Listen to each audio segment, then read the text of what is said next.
بسم اللہ الرحمن الرحیم۔ السلام علیکم ورحمۃ اللہ وبرکاتہ۔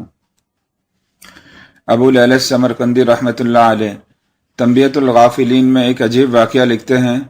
فرماتے ہیں کہ ایک مرتبہ حضرت عمر نبی علیہ السلام کی خدمت میں حاضری کے لیے آئے تو راستے میں انہوں نے ایک نوجوان کو دیکھا جو بہت زار و قطار رو رہا تھا۔ اس کو روتا دیکھ کر حضرت عمر کا دل موم ہو گیا۔ انہوں نے پوچھا، اے نوجوان کیا ہوا؟ وہ کہنے لگا، میں ایک بڑے گناہ کا مرتکب ہو گیا ہوں۔ اب میں اللہ کے عذاب سے ڈر رہا ہوں کہ میں کیا کر بیٹھا، سخت پریشان ہوں، لہٰذا مہربانی فرما کر نبی کریم صلی اللہ علیہ وسلم کی خدمت میں میری سفارش فرما دیجیے۔ حضرت عمر رضی اللہ تعالیٰ عنہ نبی علیہ السلام کی خدمت میں حاضر ہوئے تو رو رہے تھے۔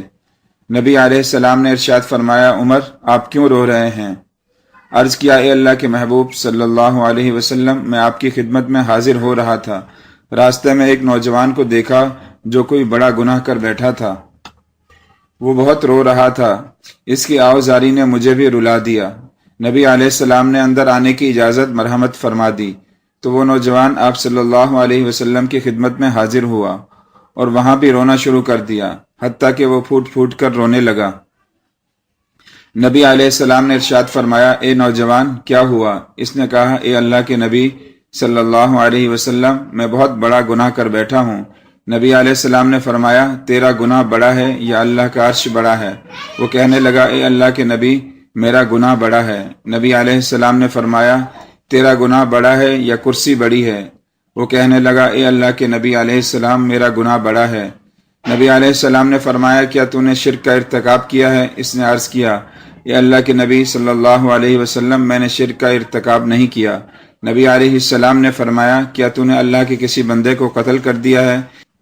اس نے عرض کیا، اے اللہ کے نبی، میں نے کسی بندے کو قتل بھی نہیں کیا۔ نبی علیہ السلام نے فرمایا، تو پھر ایسا کون سا گناہ ہے کہ جس کو تو اتنا بڑا سمجھ رہا ہے؟ اس نے عرض کیا، اے اللہ کے محبوب صلی اللہ علیہ وسلم، میرا گناہ بہت بڑا ہے۔ میں کئی سال سے کفن چوری کا کام کرتا تھا، مردوں کے کفن اتار کر بیچتا اور اپنی ضروریات پوری کرتا تھا۔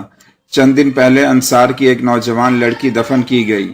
میں نے اپنی عادت کے مطابق رات کو جا کر اس کا کفن اتارا، اور جب کفن اتار کر جانے لگا تو مجھ پر شیطان غالب آ گیا۔ اس نے میری شہوت کو ابھار دیا۔ میں پلٹا اور میں نے اس مردہ لڑکی کے ساتھ زنا کیا۔ جب میں زنا کر کے اٹھنے لگا تو مجھے یوں آواز آئی کہ جیسے وہ لڑکی بول رہی ہے اور کہہ رہی ہے کہ اے اللہ کے بندے، تو نے مجھے مردوں کے مجمع میں ننگا کر دیا اور کل قیامت کے دن اللہ کے حضور حالت جنابت میں کھڑا ہونے پر مجبور کر دیا۔ اب اس آواز کی وجہ سے میرے دل پر ایسا رعب ہے کہ میں سمجھتا ہوں مجھ پر اللہ تعالیٰ کا غضب ہے اور میں اللہ تعالیٰ کی پکڑ میں ہوں۔ جب نبی علیہ السلام نے یہ سنا تو آپ کو بھی بڑا تعجب ہوا۔ آپ صلی اللہ علیہ وسلم نے فرمایا کہ تو نے بہت بڑا گناہ کیا ہے، تو نے مردہ لڑکی کے ساتھ ایسا سلوک کیا۔ جب اللہ کے محبوب صلی اللہ علیہ وسلم نے بھی فرما دیا کہ ایک بڑا گناہ ہے تو وہ نوجوان اٹھا اور روتا ہوا باہر چلا گیا۔ اس نے سوچا کہ اس وقت اللہ کے محبوب صلی اللہ علیہ وسلم ناراض ہیں، کہیں کوئی ایسی بات آپ صلی اللہ علیہ وسلم کے پیارے منہ سے نہ نکل جائے جو میری بربادی کا سبب بن جائے، اس لیے وہ باہر چلا گیا۔ جب وہ وہاں سے نکلا تو سیدھا پہاڑوں میں چلا گیا۔ وہ نوجوان 40 دن تک نمازیں پڑھتا رہا، سجدے کرتا رہا اور معافی مانگتا رہا۔ اس کے دل کو آگ لگی ہوئی تھی، وہ رو رو کر اللہ تعالیٰ کو مناتا رہا۔ وہ اللہ کے سامنے عاجزی کرتا کہ اے اللہ میرے مالک، میں آپ کے محبوب صلی اللہ علیہ وسلم کی خدمت میں بھی حاضر ہوا۔ انہوں نے بھی فرمایا کہ یہ تو بہت بڑا گناہ ہے، اے اللہ میں اب کہاں جاؤں، میرا تو تیرے سوا کوئی نہیں ہے۔ جب اس نے 40 دن معافی مانگی، اللہ تعالیٰ کو منایا تو نبی علیہ السلام کے پاس جبرائیل علیہ السلام تشریف لائے۔ جبرائیل علیہ السلام نے آپ صلی اللہ علیہ وسلم کی خدمت میں اللہ تعالیٰ کے سلام پیش کیے اور عرض کیا، اے اللہ کے محبوب، اللہ رب العزت نے پوچھا ہے کہ اے محبوب صلی اللہ علیہ وسلم بتائیے کہ کیا مخلوق کو آپ نے پیدا کیا ہے یا میں نے پیدا کیا ہے؟ نبی علیہ السلام نے ارشاد فرمایا، اللہ رب العزت نے مجھے بھی اور ساری مخلوق کو بھی پیدا فرمایا۔ پھر جبرائیل علیہ السلام نے عرض کیا، اللہ تعالیٰ نے پوچھا ہے کہ کیا مخلوق کو آپ رزق دیتے ہیں یا میں دیتا ہوں؟ نبی علیہ السلام نے ارشاد فرمایا، مجھے بھی اور ساری مخلوق کو بھی اللہ رب العزت ہی رزق عطا فرماتے ہیں۔